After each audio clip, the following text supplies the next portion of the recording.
মোৰ দেউতা শ্ৰী স্বৰ্গীয় গেথুৰাম বৰা তেখেতসকলে উল্লেখ কৰিলে যে মোৰ দেউতা অবিবাহিত। যদি বিবাহিত হয় মই আৰু মোৰ এজন ককাইদেউ আছে ক'ৰ পৰা জন্ম হ'লো। আপোনাৰ দেউতাক অবিবাহিত বুলি কৈ পেলাই জালিয়াতি কৰিলে। হিউ ফ্ৰড কৰিছে। ককা যিজন 2000 চনতে ঢুকালে সেইজন ককাৰ মানে আপোনাৰ হেৰি মৰিশালীৰ পৰা উঠি আহি পেলাই এতিয়া NOC দিছে। গোবৰ্ধন বৰা এখেতৰ পিতৃ 2000 চনতে তেওঁ ঢুকালে, মৃত্যু হ'ল। কিন্তু 2025 চনত এখেতৰ মৃত পিতৃ চহী জালিয়াতি কৰা হ'ল। এখেতৰ পিতৃৰ ঠাইত অন্য ফটো সংলগ্ন কৰি জীয়াই থকা বুলি ফটো সংলগ্ন কৰি মাটি আত্মসাৎ কৰি লৈ গ'ল, নহয়নে? হয় হয়। এইবাৰ যোৰহাটত সংঘটিত হৈছে ভূমিকেন্দ্ৰিক ভয়ংকৰ বৃহৎ জালিয়াতি, যি ঘটনা শুনিলে আপোনাৰ চকু কপালত উঠিব। ঘটনা সংঘটিত হৈছে যোৰহাটৰ শান্তিপুৰ যোৰহাট হেজাৰী মৌজাৰ ঢুলীয়া ৰাজহ গাঁৱৰ এটা পৰিয়ালৰ মাটি ভাগ বতৰাৰ ক্ষেত্ৰত। মই এইবাবেই কৈছোঁ এই ঘটনা শুনিলে আপোনালোকৰ চকু কপালত উঠিব, কাৰণ এই ঘটনা সংঘটিত কৰিছে এই অঞ্চলৰে শান্তিপুৰৰ প্ৰবীণ চন্দ্ৰ শইকীয়া আৰু তেওঁৰ ভগ্নী ৰঞ্জিতা শইকীয়াই। প্ৰবীণ চন্দ্ৰ শইকীয়া আৰু ৰঞ্জিতা শইকীয়াই কি কৰিলে শুনক। তেওঁলোকে 2000 চনতে মৃত্যু হোৱা এজন ব্যক্তিক 2025 চনত চহী জালিয়াতি কৰিলে।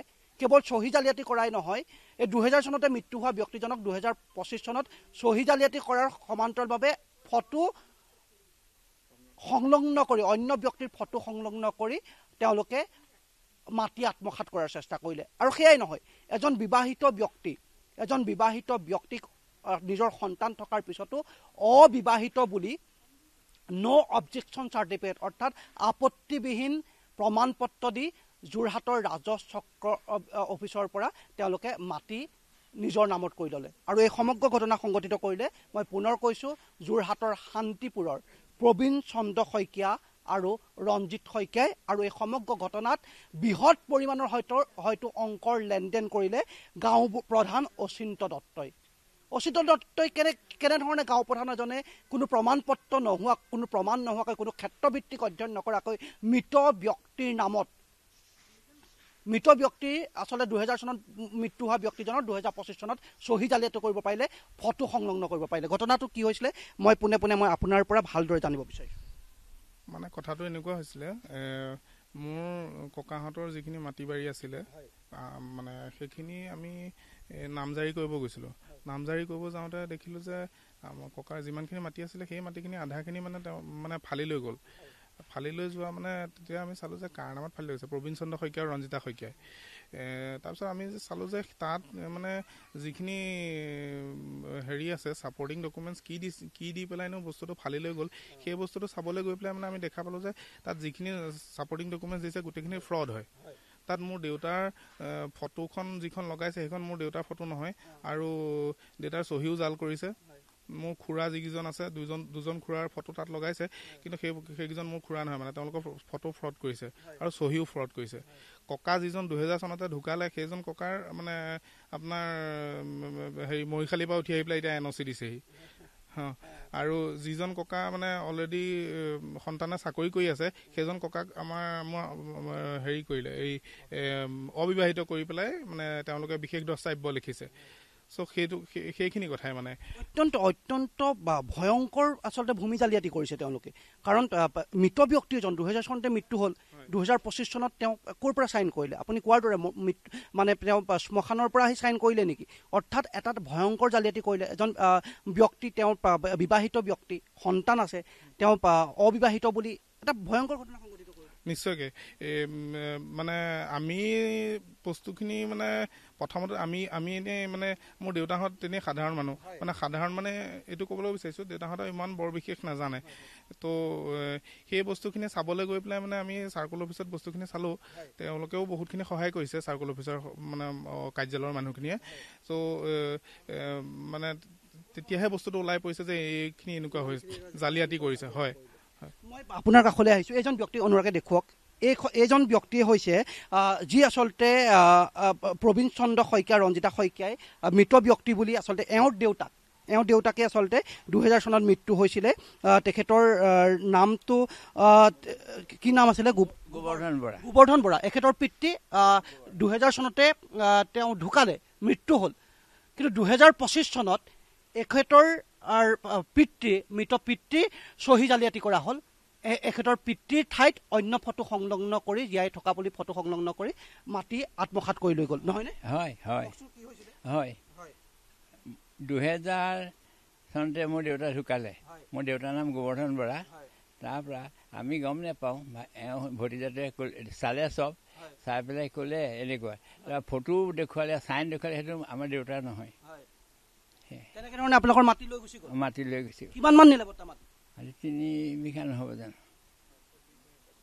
এবিঘা একঠা মাটি লৈ গুচি গ'ল অত্যন্ত বিতৰ্কিত আৰু এইজন ব্যক্তি আপোনাকে অবিবাহিত বুলি ক'লে আপুনি অবিবাহিত নেকি মোৰ দেউতা শ্ৰী স্বৰ্গীয় গেথুৰাম বৰা তেখেতসকলে উল্লেখ কৰিলে যে মোৰ দেউতা অবিবাহিত যদি বিবাহিত হয় মই আৰু মোৰ এজন ককাইদেউ আছে ক'ৰ পৰা জন্ম হ'লো আপোনাৰ দেউতাক অবিবাহিত বুলি কৈ পেলাই জালিয়াতি কৰিলে হয় যদি মোৰ দেউতা শ্ৰী স্বৰ্গীয় গেথুৰাম বৰা অবিবাহিত হয় তেতিয়াহ'লে আমি দুজন ক'ৰ পৰা জন্ম হ'লো আচৰিত কথা একদম ভয়ংকৰ জালিয়াতি কৰিলে আপোনালোকৰ লগত হয় কি ক'ব আমাৰ এই পৰা জালিয়াতি গৈছে আমাৰ চহীও নহয় ফটো নহয় আৰু এজন ককাৰ যে ফটো লৈ গুচি গৈছিলে আপোনাৰ ফটো লৈ গুচি গ'ল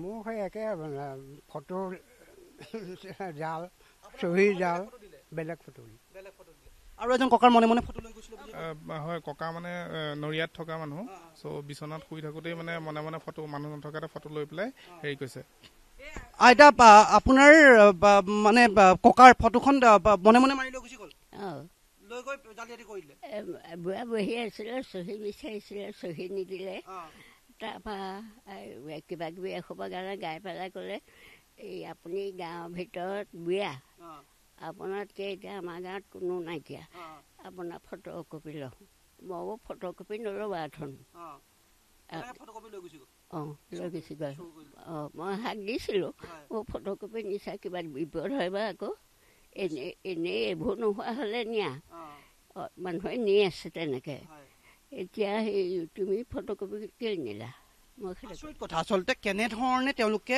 অত্যন্ত কৌশলেৰে ভূমি জালিয়াতি কৰিলে ভূমি কেলেংকাৰী কৰিলে আপুনি শুনি ইতিমধ্যে গম পাইছে এই সমগ্ৰ ঘটনা কৰিলে মই পুনৰ কৈছোঁ প্ৰবীণ চন্দ্ৰ শইকীয়া আৰু তেওঁৰ ভগ্নী ৰঞ্জিতা শইকীয়াই আচলতে আৰু সমান্তৰালভাৱে গাঁও প্ৰধান এজন গাঁও প্ৰধানৰ প্ৰাৰম্ভিক দায়িত্ব কি তেওঁ যে গাঁওখনৰ যিকোনো ঘটনা এনেধৰণৰ ভূমি হওক বা যিকোনো ঘটনা যেতিয়া সংঘটিত হ'ব তেতিয়া গাঁও প্ৰধানজনে সমগ্ৰ পৰিৱেশটো তেওঁলোকে ক্ষেত্ৰভিত্তিক অধ্যয়ন কৰিব লাগে বা গাঁও প্ৰধানজনৰ আয়ত্তত থাকিব লাগে গাঁও প্ৰধানজনে সকলো কথা জনাৰ পিছত নিশ্চিতভাৱে এই প্ৰবীণ চন্দ্ৰ শইকীয়া আৰু ৰঞ্জিতা শইকীয়াই তেওঁলোকে বৃহৎ পৰিমাণৰ ধনৰ লেনদেন কৰিলে গাঁওবুঢ়াৰ লগত সম্ভৱতঃ যাৰ বাবে গাঁওবুঢ়াই এনেধৰণে এজন গাঁওবুঢ়াই এনে কাম কৰে নেকি যি সময়ত মুখ্যমন্ত্ৰী ডক্টৰ হিমন্ত বিশ্ব শৰ্মাই গাঁও প্ৰধানসকলৰ বিৰুদ্ধে প্ৰধানসকলৰ যথেষ্ট তেওঁলোকৰ কঠোৰ হৈছে গাঁও প্ৰধানসকলে যাতে কোনো ধৰণৰ কিবা লিখা পঢ়া কৰিবলৈ সাধাৰণ মানুহ যেতিয়া যাব কিবা এটা নথি পত্ৰৰ প্ৰয়োজন হ'ব তেতিয়া 10-20 টকা ল'বলৈ বা 50 টকা ল'বৰ বাবেও মুখ্যমন্ত্ৰীয়ে হাক দিছে তেনে সময়তে এই গাঁওবুঢ়াজনে এইজন অচিন্ত দত্তই কেনে ভয়ংকৰ ঘটনা সংঘটিত কৰিছে চাওক ৰাজচক্ৰ অফিচকো তেওঁ আচলতে বিপথে পৰিচালিত কৰিছে আৰু ৰাজচক্ৰ অফিচটোৰ কিন্তু এটা কথা আমি কওঁ তেওঁলোকৰো কিন্তু ক্ষেত্ৰভিত্তিক অধ্যয়নৰ প্ৰয়োজন আছে কিন্তু গাঁওবুঢ়াই দি দিয়াৰ কাৰণে তেওঁলোকে বিশ্বাস কৰি ল'লে গাঁওবুঢ়াই দি দিয়ে গাঁও প্ৰধানগৰাকীয়ে কিয় এনে ঘটনা সংঘটিত কৰিলে এক বৃহৎ প্ৰশ্ন আৰু এই যে পৰিয়ালটোৱে আজিয়ে এনে ঘটনা সংঘটিত কৰিছে এনে নহয় কিন্তু এই পৰিয়ালটো অত্যন্ত বিতৰ্কিত এটা পৰিয়াল তেওঁৰ পুত্ৰৰ নামটো কি আছিলে স্বাগত প্ৰবীণ শইকীয়া এই ৰঞ্জিত প্ৰবীণ চন্দ্ৰ শইকীয়াৰ পুত্ৰ স্বাগত প্ৰতিম শইকীয়াই আজি কিছু বছৰৰ আগত তেওঁ এই পৰিয়ালটো অত্যন্ত ধনৱন্ত পৰিয়াল কিন্তু অত্যন্ত ধনৱন্ত পৰিয়াল তেওঁৰ 37 নং ৰাষ্ট্ৰীয় ঘাইপথৰ বাইপাছৰ কোটি কোটি টকাৰ সম্পত্তি আছে তাৰপিছত EWS আৰ্থিকভাৱে দুৰ্বল লোকৰ বাবে যি সংৰক্ষিত চাকৰিৰ আসন থাকে সেই EWS আচলতে ইকনমিক উইকাৰ ছেকশ্যনত সেই প্ৰবীণ চন্দ্ৰ শইকীয়াৰ পুত্ৰই চাকৰি লৈছিলে এনেধৰণৰ এটা বিতৰ্কিত পৰিয়াল আৰু এই বিতৰ্কিত পৰিয়ালটোৱে এইবাৰ এইসকল সাধাৰণ ৰাইজক মূৰত ৰাম টাঙোন দি ৰাজচক্ৰ বিষয়াক গাঁও প্ৰধানগৰাকীয়ে ভুল পথেৰে পৰিচালিত কৰি অচিন্ত দত্তই এনে ভয়াৱহ ঘটনা সংঘটিত কৰিলে এতিয়া তেওঁলোকে উপায়হীন হৈ সংবাদ মাধ্যমৰ কাষ চাপিছে তেওঁলোকে উপায়হীন হৈ যোৰহাটৰ আৰক্ষী থানাত এজাহাৰ দিবলৈ বাধ্য হৈছে এতিয়া যোৰহাট আৰক্ষীয়ে বা ৰাজচক্ৰ বিষয়াই এই সমগ্ৰ ঘটনা কেনেধৰণে সূক্ষ্মভাৱে তদন্ত কৰি এই পৰিয়ালটোক ন্যায় দিয়ে আৰু গাঁও প্ৰধানগৰাকীৰ বিৰুদ্ধে কি ব্যৱস্থা গ্ৰহণ কৰে নিশ্চিতভাৱে এয়া পৰৱৰ্তী সময়ত লক্ষণীয় হ'ব।